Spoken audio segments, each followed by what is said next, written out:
Beaucoup de confusion autour des commémorations du 14 janvier. Le gouvernement élu à l'issue des législatives d'octobre dernier a visiblement eu beaucoup de mal à organiser une cérémonie officielle.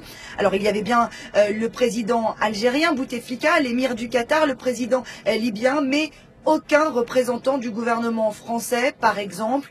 Alors bien sûr, 3 mois c'est peu pour reprendre les rênes d'un pays, mais le vrai problème c'est que la population tunisienne commence à montrer de forts signes de déception. Ils ont obtenu leur liberté d'expression, on l'a constaté. En revanche, ils n'ont toujours pas récolté les fruits de leur révolte. Le président Marzouki a donc voulu les rassurer. Il faut du temps, dit-il. Écoutez-le au micro de Nicolas Béard. Nous avons démoli le système de la dictature. Nous avons anéanti celui de la corruption et de la falsification.